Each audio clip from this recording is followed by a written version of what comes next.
Okay, I think we've transitioned now into the way towards the Mausoleum, so the token should pass to the next player. It was with our Arcanist, so it should flip to the night side and go to our Avenging Madman. So yeah, we're going here at night. Sounds like a bad idea. But anyway, that's what we're doing. So I've got it set up. So it says map skill check, trickery 7. So basically this is the map setup. So I've got it laid out here. We got a couple of search areas. We have a couple of things we can interact with. And it says, can you unlock the entrance to the Mausoleum, which is right here. And you need to trickery 7 any character during their turn. Okay. Success, you're able to unlock the door or remove it from the map. Or failure, you hurt your hand attempting to unlock it, lose 2 Vita. Try again. Please try again. Optional goals, investigate the search tokens. Here we go. You either get snared, nothing, or you find an item.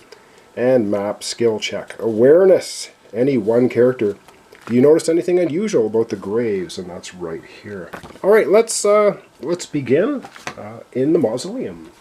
Alright, there's a couple other little things here too at the beginning. It says attention. It says your skin crawls as you feel tension stirring in the air. The dead are restless today. At the end of every round of this map, the leader must roll a d10. So that's going to be Mad Mardigan. On a 1 to 3, you encounter the decaying dead. Place them adjacent to random characters and begin combat. Once the combat's complete, you're no longer required to make this roll. Stride, nor is your stride reduced by 1. So basically, characters on this map, stride reduced by 1, 4 to 0, nothing. So we're trying to get to the chapel, to the door, get it open, and hope we don't run into a bunch of undead and our chapter 2 when we get through this. Alright, so that's the rules as I read them. So let's begin. Yeah, the unfortunate business is we have our Mad Mardigan adjacent to our Arcanist. He's going to take 1 damage because she's possessed. Great, so he's going to go to 22 health. There we go. And now we will have the Arcanist going first. She might as well try and investigate this. So she's going to go 1. Now you can investigate a space and keep moving. So we're going to do that. And we need a 6+ for here. That's the grave site. So it's awareness, anyone care. Do you notice anything unusual about the graves? So let's make a roll for her. She does not have awareness as a skill, so it's just a straight up roll. We need a 6+. And she gets a 6. Oh man, perfect. Alright. This is good. Okay, so it says, success, read story moment 34 on page 47. Let me get that out and we'll get to it. Alright, it says, inside you see a half-desiccated corpse whose stomach has been removed and viciously chewed upon. Ooh, God. There's a glint of something within the gore. You reach inside, try not to vomit in disgust. Your hand touches something round and hard. Pulling it carefully out, you discover a pearl ring. Though through dried blood, you can see a delicate scrollwork pattern with a detailed filigree. You feel a compulsion to put it on your finger. You cannot resist! Oh man, no! Why would we put it on our finger? Gain the red story marker. Alright, found a ring, put it on, just couldn't resist. Couldn't resist, could you? And we get the red story marker for her. Alright, so we get the red story marker for our Arcanist. So she has that. I don't know, it might come important later in the scenario. Could be bad for us, I don't know. So she moved 1. She didn't interact. She still has 3 movement remaining, so she's going to go 1, 2, 3. Now, she can't interact with this because she's already interacted once. I'm pretty sure. Alright, then we have Mad Mardigan going, oh, hang on, wait a second, we're -1 stride. She only has a stride of 4. 1, 2, 3, so she can only move 3. Forgot about that. See, easy to forget things. Mad Mardigan is just going to move right ahead to 3, and that's the end of the round. Mad Mardigan is our leader. He gets to roll on that lovely table.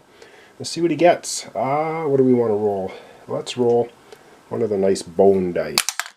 And he gets a 5. I believe a 5 is nothing happens. I'm pretty sure. Let us double check. So we passed this one. Investigate goals. Alright. Oh, it was a trickery 7. Oh no, that's to open the door. So which one? Search locations. What am I doing? Oh, here it is. It's this table. So 4 to 0, nothing happens. There we go. Boom. Nothing happens. we're into another round, but these guys are not adjacent now, so Madmartigan won't take another damage. So let's carry on.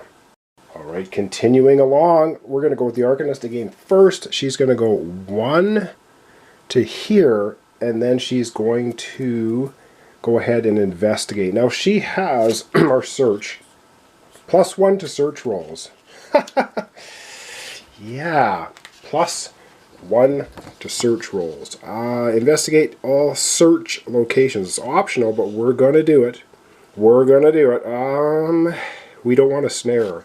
So the only thing that's going to mess her up again is if she rolls a 1 or a 2. But let's hope that she does not. So let's see if we can get a, let's see if we get a nice high number.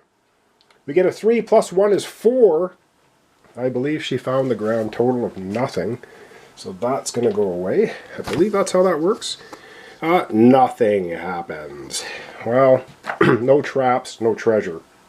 She moved 1, she can move 2 more.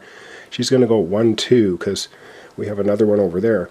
Alright, Madmartigan's turn, and he gets to move 3. He's going to go 1, 2, and 3. Again, doesn't want to be adjacent to her because he doesn't want to take an extra damage for nothing. Okay, we're into another round. But of course, before we get into another round, we must roll a die. Our leader, Madmartigan, is going to be rolling. We're going to see what we get on that table. High number. We get a 3, which I do believe is not good. 3, ambush, I think. Where are we here? Oh my god. A 1 to 3. Encounter 3 decaying dead. Place them adjacent to random characters and begin combat once this encounter is complete. You are no longer required to make this roll, nor is your stride reduced by 1. Okay, well, we're going to be fighting 3 nasty dudes. Lovely. Well, we didn't get through this map without that happening. It is what it is. All right, how I'm going to do this. Oh my god, I'm still suffering from this stupid cold. How I'm going to do this, I'm going to roll the white die for our Arcanist. I'm going to roll the black die for our Madmartigan.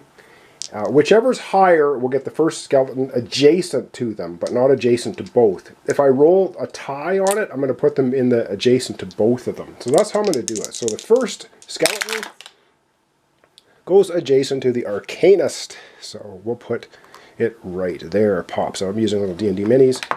Okay, the second one is also, oh man, she's just getting swamped. The second, this is bad. The second one goes next to her. Alright, and the third one also, oh man, they all spring up right next to her. This is about as bad as it could possibly get. And I believe it's nighttime, so they go first. I don't think we roll a first strike because we are in the nighttime. So they surprised us. They surprised our Arcanist, who has 19 health. And it's not, is it her turn? Could she? Well, no, she wouldn't do an aura because it only lasts so many rounds, and she wouldn't do it if there were no enemies on the board, but now there are. So I believe that was it. So we're at the start of a round. The enemies go first because it's nighttime. That's how I read the rules. This is bad. She is going to get attacked 3 times by these guys. So let me get this set up because I got to get out their card, and we're gonna have a bit of trouble here, I think. Okay, in a 2-player game, they each have 12 hit points, so I put 12 on each of them. Let's take a closer look at their card, though, because they are nasty. So 12 hit points. They get -5 to hit, thank goodness. Special powers. If 2 or more decaying dead are adjacent to a character, that character cannot move. So our Arcanist right now can't move.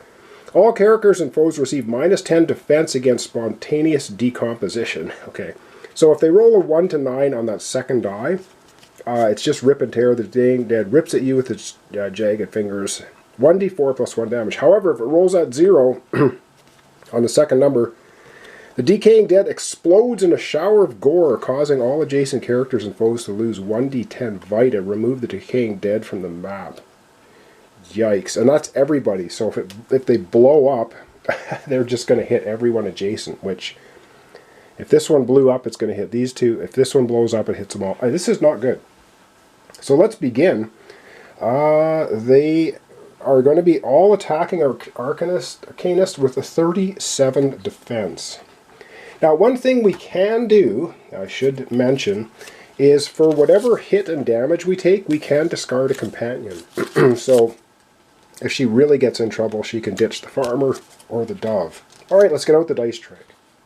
Oh, I got a bad feeling about this, and we have no more healing capacity whatsoever. Okay, first attack from these evil undead. We'll go with the top guy. We'll go top, this one, this one, this one. I'm pretty sure they get first strike because, yeah, they surprised us. It's nighttime. And they get a 41. 41 minus 5. No! Wait, is that 36? She has a defense of 37. Yes, they don't hit her, right? Minus 5. 36. Oh man, did we get lucky. So first attack is a miss. Alright, let's get even worse attacks. The second one down the line gets a 009. It also whiffs, so I guess they're crawling out of the ground. They're not doing a very good job. And the last one, miss! Gets a, well, this was 10, so 18. All 3 misses! Yes! And now it's our turn. So let me figure out what we want to do with our turn. Alright, so our Arcanist cannot move because she's adjacent to 2. She's just going to smack at this one here for an attack. She'll be using her stiletto. I think I was misreading this last time. The +4 might only happens, I believe, on a flank 1. If there's another enemy or another ally adjacent to the enemy she's hitting, she gets the +4 might. Otherwise, it's just a straight up hit. And her might is +3. Pardon me. She's only going to get +3 to hit. It's not fantastic. But before she's going to do the smack, oh, you can do it anywhere. You know what? She's going to use an aura. She's going to use the light aura this time, giving herself an absorption 1. So any damage she takes will be reduced by 1. And that lasts for 4 rounds. So we're going to give her the light aura. So she's casting a light aura on herself, and it's going to last 4 rounds. And she takes 1 less damage. And now she's going to spin around here and attack this guy with the stiletto. And yes, she gets +3. Their defense is 38. Oof. Alright, +3. And she gets 73. So she hits that skeleton. She will spend a power point, we've seen this before, to do +2 damage. She already does +2, so she's +4. So with her stiletto, she does a d4 +4 damage. And she gets, yes, she gets 4. She gets 8 damage against that skeleton. That is awesome. This guy gets knocked right down to 4 health. Perfect. Alright, that was her turn. She's really got nothing else she can do. Over we go to Mad Mardigan. Alright, I didn't bother using his marked ability this time because if he moves in here, he's adjacent. He does not want to be adjacent to our Arcanist because he takes a damage at the beginning of every round. So he's just going to go 1, 2 to here. So marking this guy doesn't really mean anything because, and if he marks anyone else and attacks this one, then he loses the mark. So just want to point that out. So because if he hits this guy, he gets +4 damage anyway. Alright, he's using his Bale Hook, which is +5 to hit. And his innate ability is also +5, so he gets +10 to hit this skeleton. The skeleton's 38. Come on, Mad Mardigan. Let's do this. So he's going to be rolling a couple dice. We're looking for a 38. He gets +10. He gets 94. Oh, he just wails on that skeleton. It's smashed into 1,000 bits. Because he gets +4 damage. No use rolling for damage. It's out of here. Nicely done, Mad Mardigan. And when you do your attack, your movement ends. So even if he has more movement left, he cannot use it after attacking. You can continue your movement after you interact with a search token or a door or something, but not after you attack. And yes, you can attack and then move. So just clear that up. Alright, that was the end of a round. We've taken down 1 skeleton. Means her aura of taking 1 less damage is available for 3 more turns. Yes, they do get to attack her because they're not going to move again. Oh boy. Alright, just going to clear my throat, come back, and we're going to have another attack happen. Alright, let's get out the dice tray. She has a defense, as I have mentioned, of 37. 37, yep. Oh man, 37. These guys are coming at her. So we'll do the top one first. Miss! 69 does not miss. And the 9 is the rip and tear, which means they're going to do 1d4 plus 1. But she gets to negate one of the damage, so it's just going to be a 1d4. 1 damage only. Nice! Okay, and of course my battery's dying, so let's quickly give her the 1 damage because of her aura, so she's down to 18. We're going to come back for the second attack. I'm going to retro one little thing. You can walk by enemies on your turn. You don't have to stop moving. So I did not have to stop Madmartigan here. He had a movement of 4. Oh no, he's got a movement of 3. 1, 2, 3. He could only get here. But you know what? I think I will put him here because I want to get him around the backside if I can, so she gets the flanking bonus when she attacks. Alright, we have a second attack from the second skeleton, and let's hope it misses. Alright, here we go. And this time it's 39, minus 5, 34. The second skeleton misses. Wow, we're getting lucky. Love it. Okay, the second one misses, and now it's over to our turn once again. So this time, we might as well have her attack this guy right here. Oh, that was the end of a round? Was it not? So this is going to go down 2. Okay. We're into a third round. Oh no, hang on. We did not go. It's still 3. I'm getting myself mixed up here. Because I'm fighting a cold. I apologize. That was the skeletons attacking her. Now it's our turn, and it's still the second round. She will attack this guy. Alright. Nail him. Nail him! She is going to be using these dice, and she gets a 14. Now, there's no amount of bonuses going to give her a hit with that one. So that's the end of that. Madmartigan now can move 3, so I'm going to put this guy's hit points down here. He's going to go 1 and 2 to here. And the reason he's going here now because these guys have a choice of who they want to hit. They're not automatically going to hit our Arcanist. And he will attack this guy. So let's go ahead. Come on, Madmartigan, you can do it. And let's see what he gets for an attack. Come on! He gets a 22 plus 10 is 32. These guys have a 38. So I guess repositioning didn't help him. He failed. Actually, I should have had him go first and then her attack. Doesn't matter. Okay, that was the end of that round. So now her aura ticks down 1. And we're going to have another round of combat. Alright, so we're going to have 2 attacks, and they can attack either one now. So we're going to roll dice to see who the skeletons are attacking. So the top one, we will use the bone die for Anarchist, the red one for Madmartigan. The highest one gets attacked. Oh god, so the Arcanist gets attacked by the first skeleton, and the second one is going to attack Madmartigan. Okay, cool. So let's have those attacks. So the first one is against our Anarchist. Our Arcanist, and oh man, it's 64. Even at minus 5, she gets hit. So it's going to be 1d4 damage plus 1, but she has the minus 1 for her aura. And that would be, oh no! A straight up die. 4 damage! Holy god! This is brutal. This is just brutal. 1, 2, 3, she's down to 14 health. Ay-yi. Oh, well, at least the second one is attacking Madmartigan.